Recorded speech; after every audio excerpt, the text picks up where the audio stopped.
Hello, xin chào các bạn đã quay trở lại với review 5 phút. Ở cuối tập trước, Từ Dương cùng nữ hoàng ma tộc Lạc Trần đã tiến vào băng hà thần điện. Tại đây, cả hai đã phát hiện ra vĩnh hằng chi kiếm. Tuy nhiên, thanh kiếm này đang bị phong ấn, muốn lấy được nó cần có tu vi cấp chí tôn trở lên, bằng không phải sử dụng rất nhiều ma khí truyền vào mới có hy vọng. Lợi dụng tình cảm của Lạc Trần với cha của mình, Đoạn Ma Cổ Trúc đã dẫn dụ nàng mở ra phong ấn cho gã. Đáng tiếc, chuyện này không qua khỏi mắt của Từ Dương. Mặc dù đã vạch trần bộ mặt thật của tên ma vương chí tôn này, nhưng vì trước đó Lạc Trần đã giúp hắn thức tỉnh, cho nên giờ khắc này hiện thân của gã như ký sinh trên người Lạc Trần. Không muốn xảy ra xung đột với hai người, Đoạn Ma Cổ Trúc đã đưa ra một cuộc đủ ước, chỉ cần bọn họ có thể phá giải được phong ấn của vĩnh hằng chi kiếm và nhược lại cho gã một ít ma lực. Sau khi xong việc, hắn sẽ cam tâm rời đi. Nghe ma vương chí tôn của ma tộc nói vậy, Lạc Trần dù có chút nghi ngờ nhưng vẫn không dám làm trái ý. Nàng lần nữa tiến lên rót ma lực vào vĩnh hằng chi kiếm. Thế nhưng, Lạc Trần ngàn vạn lần không thể ngờ tới, bản thân lẹp tên ma vương kia giáp mũi đến 2 lần. Sau khi hấp thụ đủ ma khí từ người nàng, Đoạn Ma Cổ Trúc đã có thể sử dụng linh hoạt bản thể của mình. Gã muốn nhân cơ hội Lạc Trần suy yếu mà ra tay diệt khẩu.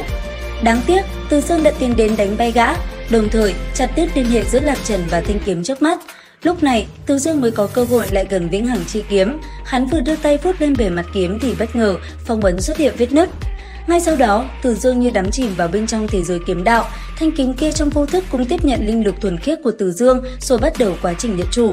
Lạc Trần bị một màn chớp mắt làm cho thất kinh, mặc dù nàng biết vị tiền bối chớp mắt hoàn toàn không phải là một tu sĩ luyện khí kỳ tầm thường, nhưng không thể ngờ rằng khoảnh khắc hắn chạm vào thanh kiếm kia lại khiến bảo vật chí tôn này nhận chủ. Trong nháy mắt, Từ Dương thậm chí cảm nhận được kiếm hồn của thanh kiếm này, giống như có thêm một luồng linh hồn ở chỗ sâu trong tâm trí hắn, một người cùng kiếm hoàn làm một thể. Giờ khắc này, Từ Dương một thân bạch y phong tuyết, tóc dài tung bay trong gió, băng lam vĩnh hằng hoa lệ vô song ở trong tay hắn, nhất thời tạo ra một khung cảnh diễm lệ động lòng người. Lạc Trần từ trong kinh hãi vội tiến lên cúi đầu trước mắt hắn. Bắt đầu từ khoảnh khắc này, nàng nguyện sẽ chung thân phục dưỡng đi theo Từ Dương. Đối với những mỹ nữ xinh đẹp, trước nay Từ Dương tuyệt nhiên chưa bao giờ từ chối, cứ nhìn đám đồ đệ của hắn mà xem, ai cũng đều là một tuyệt sắc giai nhân.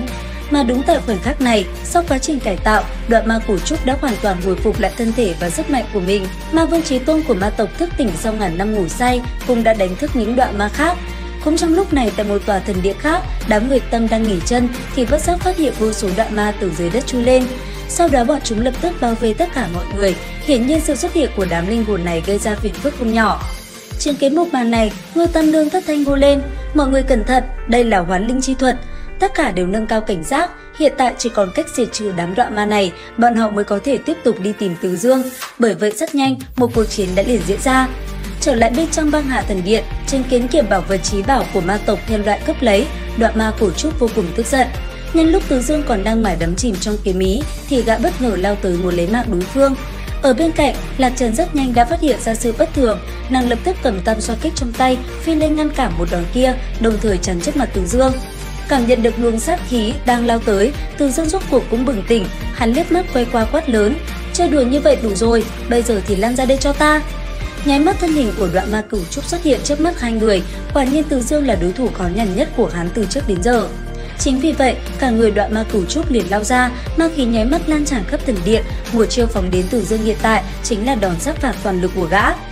Đối với công kích đang phóng đến, Từ Dương chỉ cười lạnh một tiếng, vĩnh hằng chi kiếm trên tay đánh ra một kích trên không trung. Ánh sáng vĩnh cửu lập tức giáng xuống đỉnh đầu Đoạn Ma Cổ Trúc, khiến tên ma vương chí tôn này trong nháy mắt như nhìn thấu hồng trần. Chứng kiến nhân loại mang vẻ đẹp yêu nghiệt trước mắt, gã kinh hãi hô lên: Ngươi rốt cuộc là tiên hay là ma?" Đến đây thì cũng hết tập 57 luyện khí 10 vạn năm. Xin chào và hẹn gặp lại các bạn ở những video tiếp theo.